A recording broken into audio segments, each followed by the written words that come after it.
It's so close.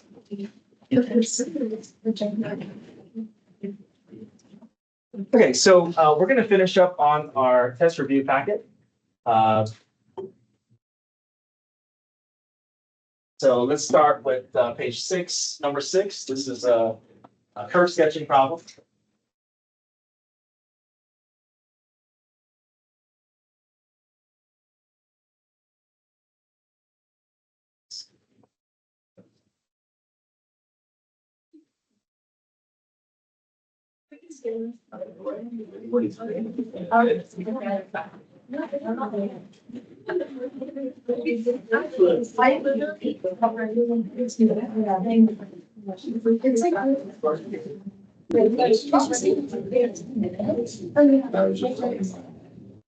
I just told my mom I said,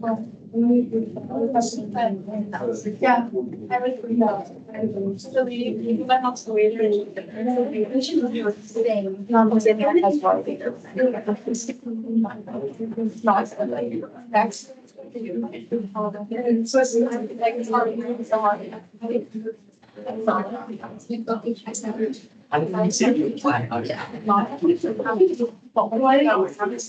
Like I would it's too crazy.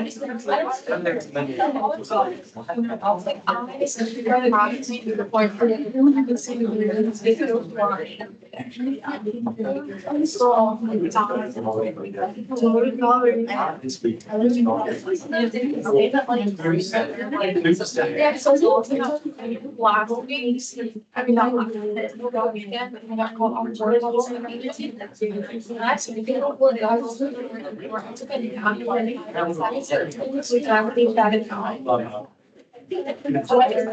All right, guys, let's go ahead and start. Page 6, number 6. So we're going to go through our steps, finding f prime, set f prime equal to 0, find our critical points, populate our slope sine line, find our ordered pairs of relative for our relative max or relative min.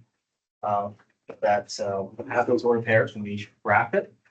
Then we'll move on to second derivative, find f double prime, set f double prime equal to 0, find those critical points, populate our concavity sine line.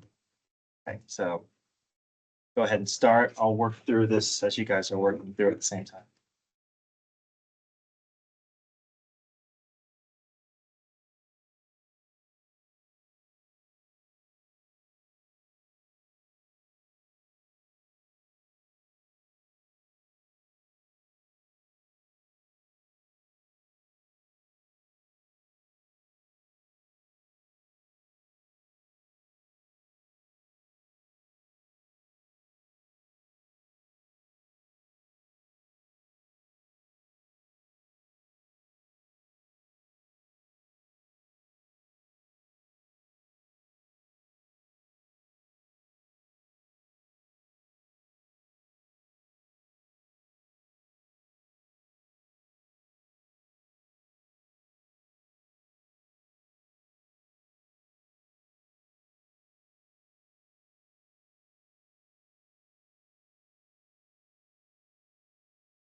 Okay, so we find f prime. 1/2 x becomes 1/2. Cosine becomes negative sine. Two negatives makes positive here. Set f prime equal to 0. We solve for sine. We're looking for where sine is equal to negative 1/2. So it's going to be in that pi over 6 family, third and fourth quadrant, 7 pi over 6, 11 pi over 6. But we want to find something in the interval from negative pi to pi. This doesn't quite fit in that interval, so we can find coterminal angles by subtracting 2 pi to see if maybe if I subtract 2 pi and get something that lands in that interval. We know negative 5 pi over 6 falls between that interval, and so does negative pi over 6 if we subtract 2 pi from these more familiar critical points here. So these are our adapted critical points that will fit inside our interval here.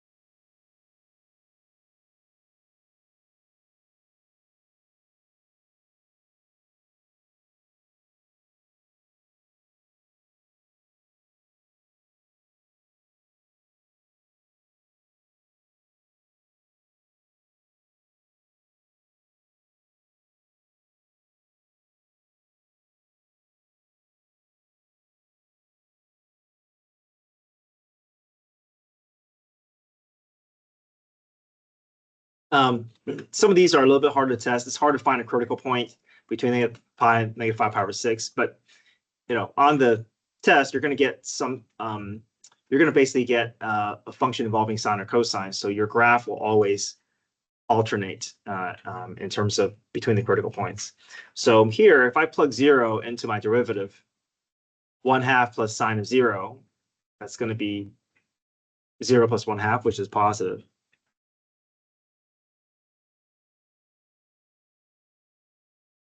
Here, maybe we can choose like negative pi over 4.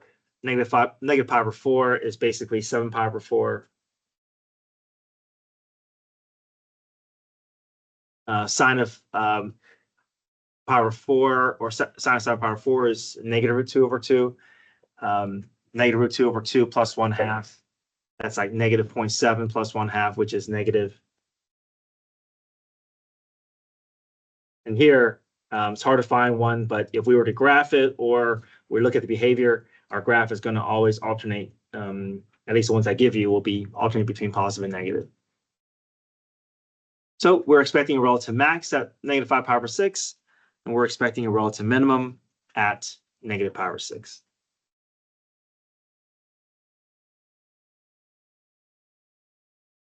Okay.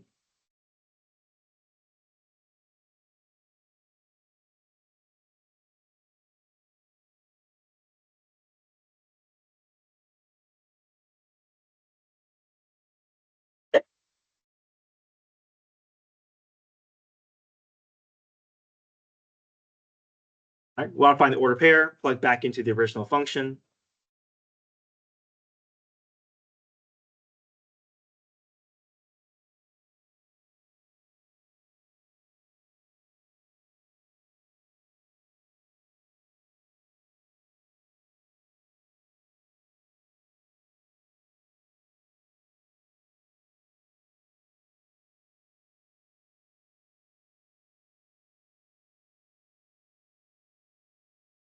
We know that negative 5 pi over 6 is essentially coming from 7 pi over 6. So we know cosine of 7 pi over 6 is going to be negative root 3 over 2.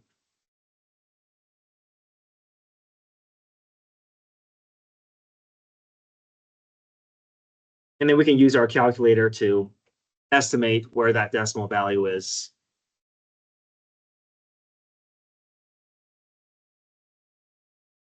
Just to have an idea where that's going to end up on our graph.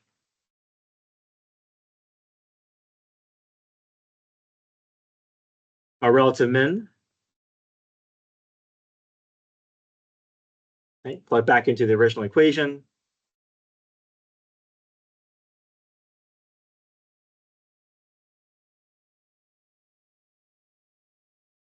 We know cosine is positive in the fourth quadrant. We know negative pi over 6 is coming from 11 pi over 6. So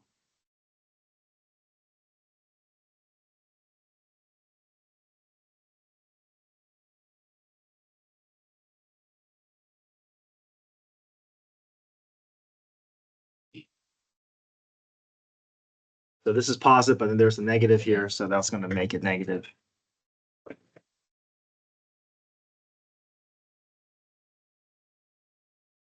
Minus root over 2.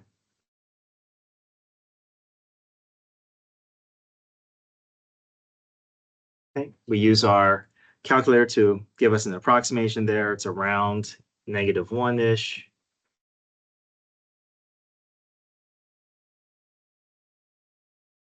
Just so that we have some idea where to put our graph. Next up, we can make our f double prime sign line or f double prime function. F prime is 1/2 plus sine x. F double prime, 1/2 goes to 0, sine becomes cosine.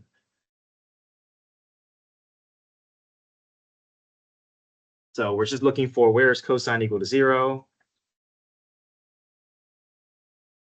So pi over 2, 3 pi over 2.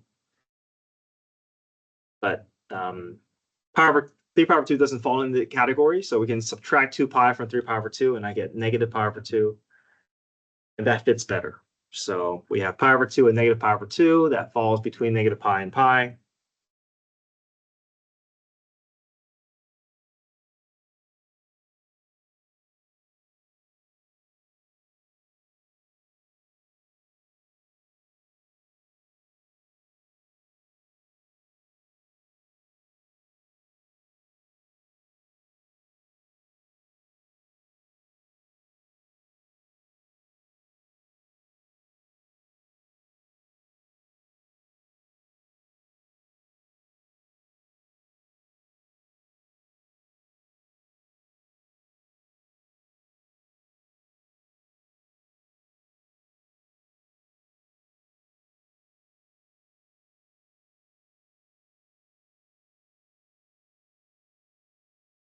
Cosine of 0 is going to be positive, so that's concave up.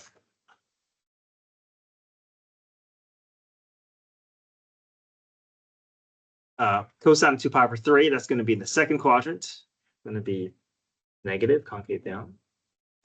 If you don't recognize negative 2 pi over 3, I can add 2 pi to this, and I get basically 4 pi over 3. That's in the third quadrant.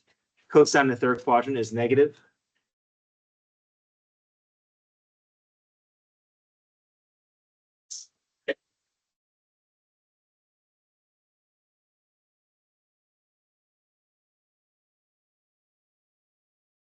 On page 6 from the test review. Good.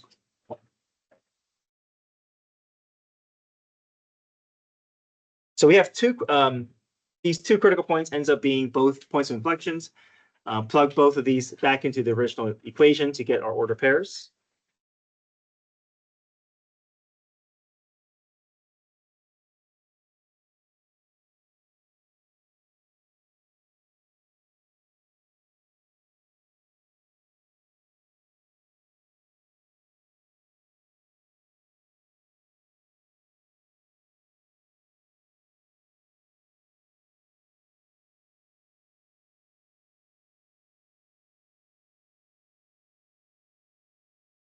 Now, cosine of negative pi over 2, that's the same thing as cosine of 3 pi over 2.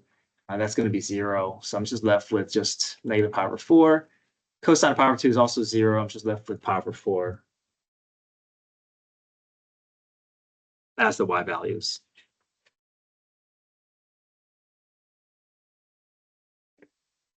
Okay, we're almost ready to start sketching our graph. We do want to also find the endpoints.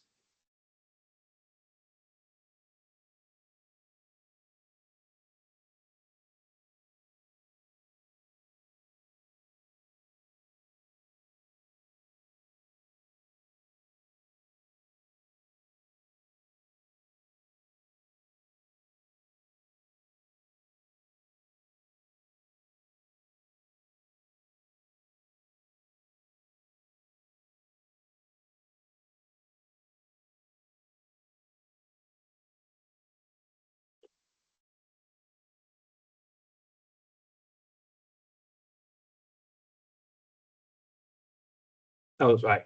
Cosine of pi is -1. Two negatives makes positive.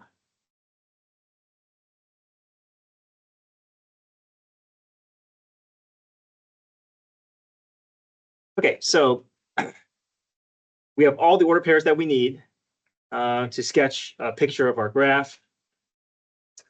We can enter these in our calculator to have some idea of where these points are. So I would treat negative pi over, yeah, you can plug it in the calculator and get some decimal value, but you can also treat pi like 3. -1.5 plus 1 is around -0.5. 1.5 plus 1 is around 2.5.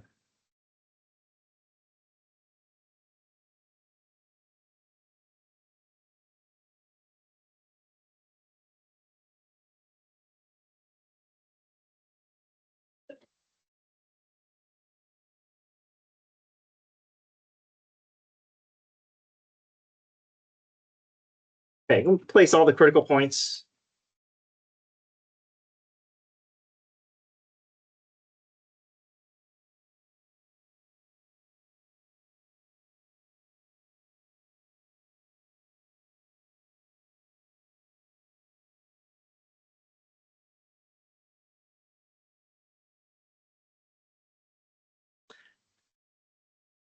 This is negative pi over 2. This is pi over 2.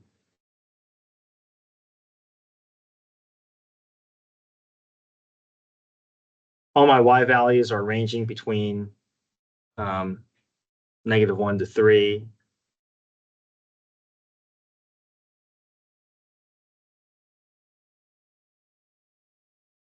Okay, negative pi is around -0.5 here.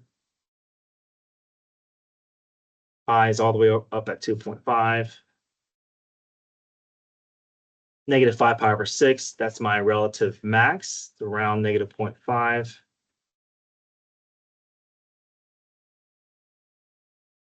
And then negative pi over 6 at -1.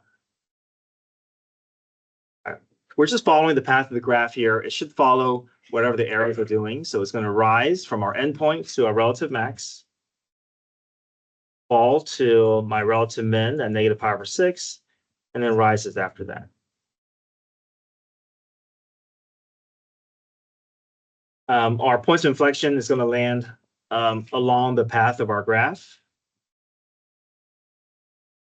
And now we can retrace our graph with the proper curvature here. So we're going to start off concave down, shifts to concave up, and then back to concave down.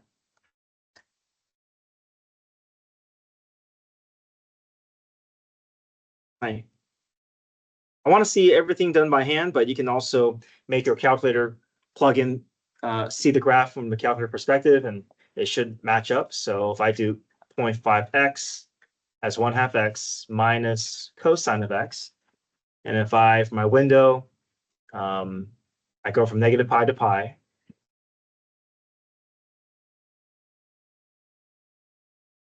Maybe I don't have to go from -10 to 10 since my y values are showing between -1 and 3. I'll just do like maybe -2 to 4. Just oops.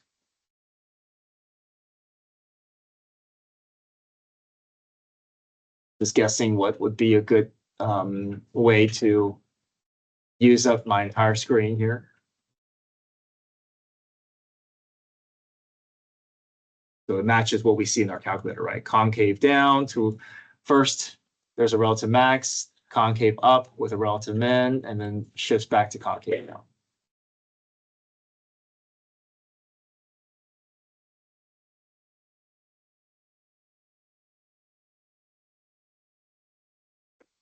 So now we can take some time to write out all of our because statements associated with all of that we need.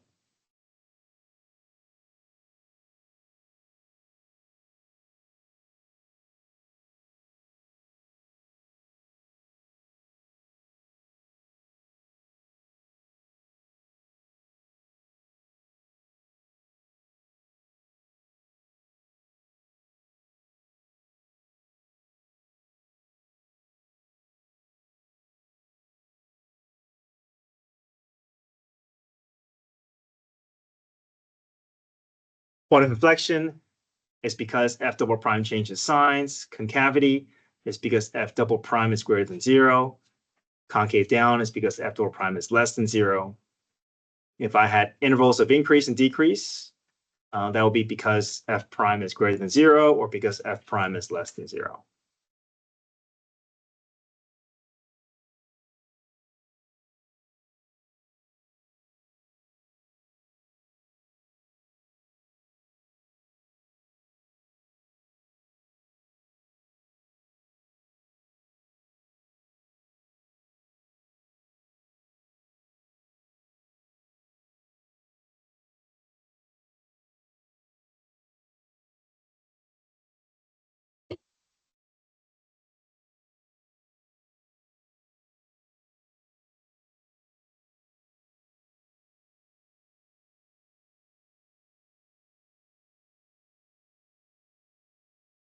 Okay, next up, let's do page 23 and 24.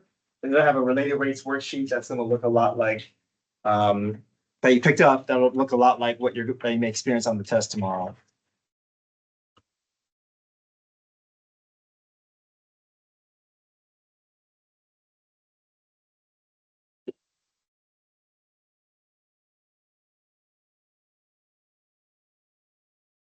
So page 23, we have a balloon rising. Let me draw the diagram for us.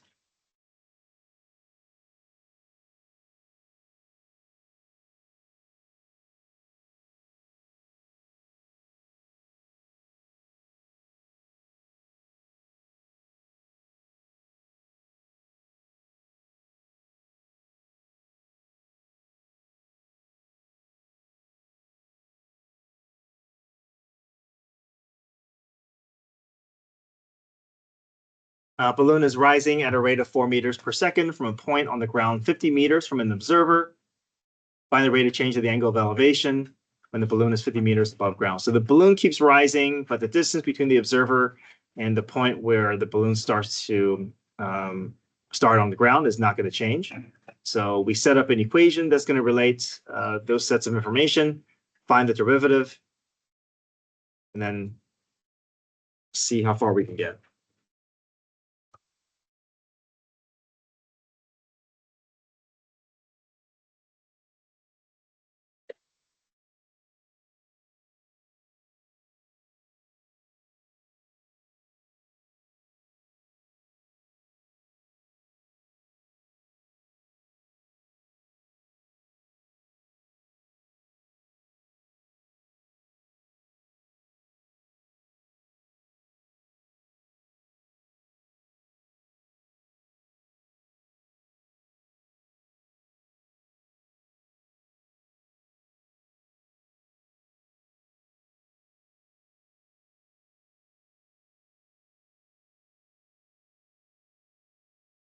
Okay, we should be starting with tangent. Tangent is going to allow us to hit that theta, the y, and the 50.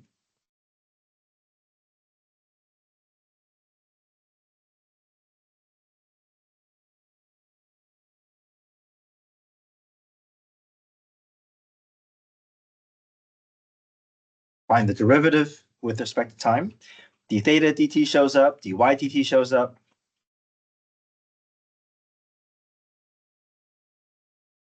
Right? List out the information that is provided in the problem. You're going to create a second triangle, try to fill out all the sides for that triangle for this moment in time.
Okay, you're done with 23. Go to page 24.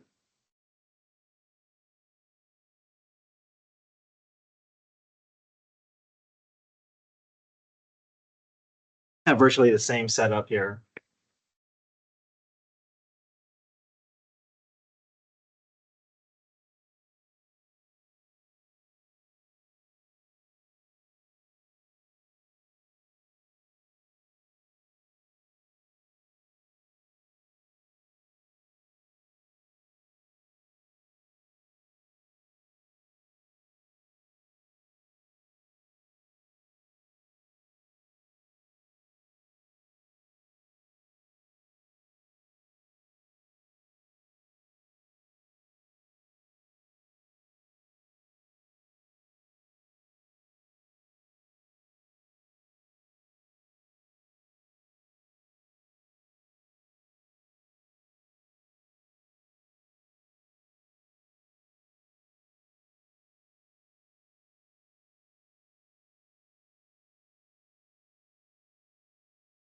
Everybody good with page 23?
Okay, you guys have a single sheet that has, it says related race practice trig problem with two cyclists traveling on perpendicular roads.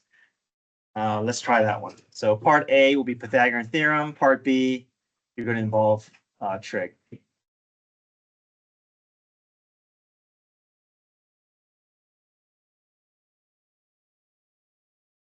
Does anybody still need this here?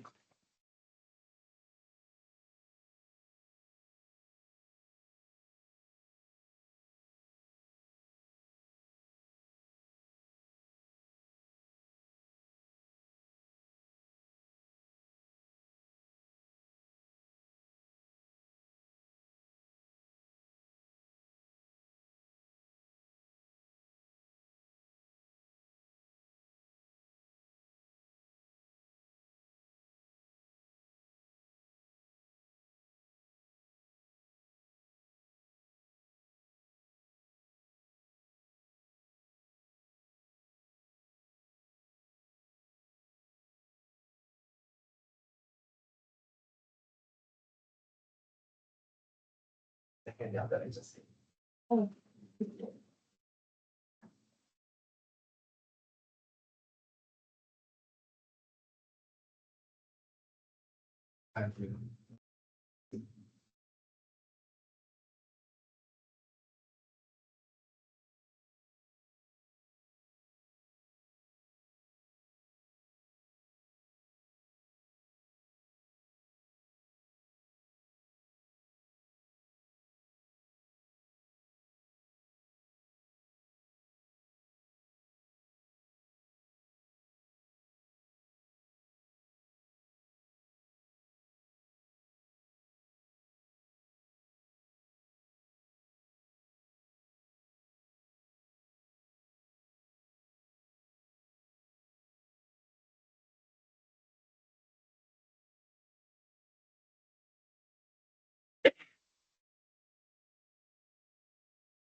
Okay, so part A should feel like review.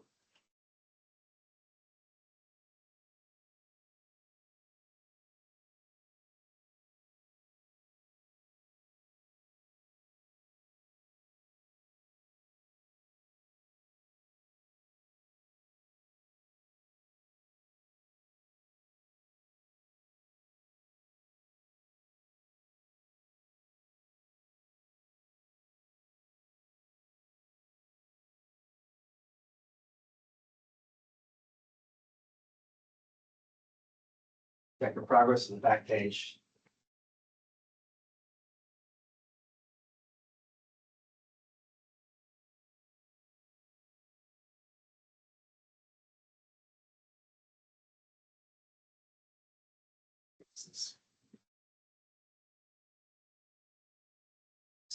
Oh.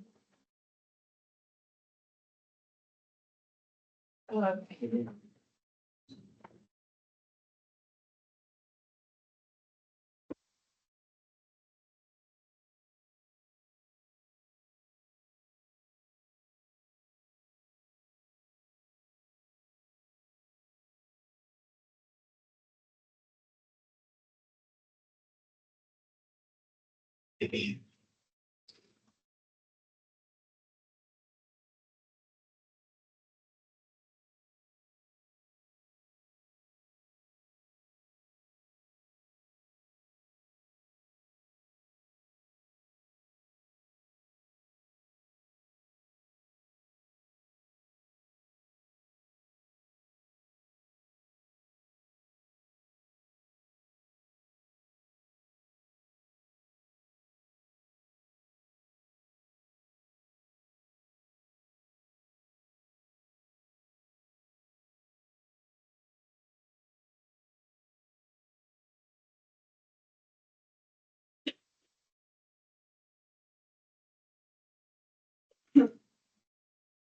Any questions with part A?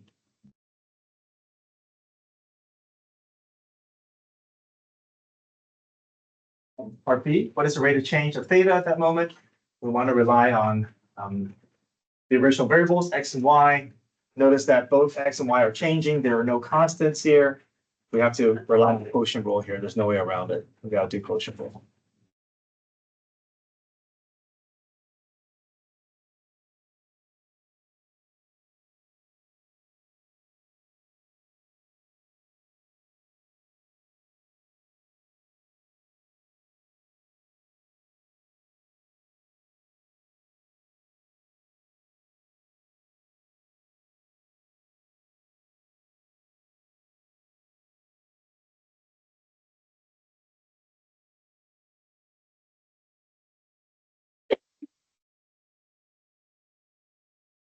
F prime g minus f g prime.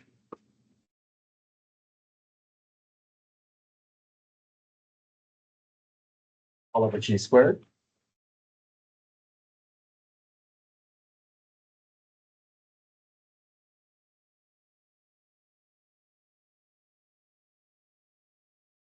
We can reuse a lot of information that we've gathered from part A. But d theta dt will show up, dy dt will show up, the x dt will show up. And again, we're going to have to create a second triangle, fill in the sides length so that we can find a ratio for secant and theta that we want to replace.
Okay, any questions?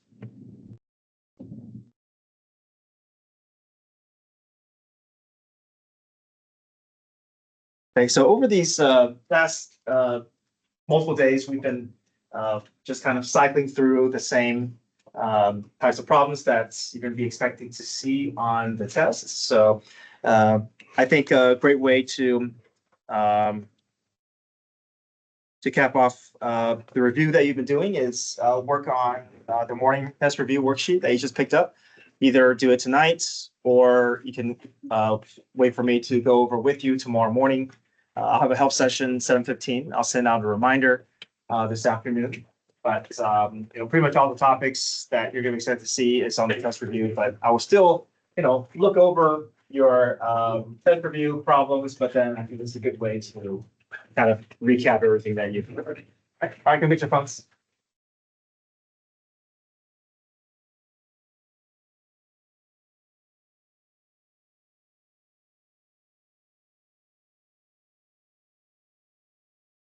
They may be. And it's just handling your hand. Yeah.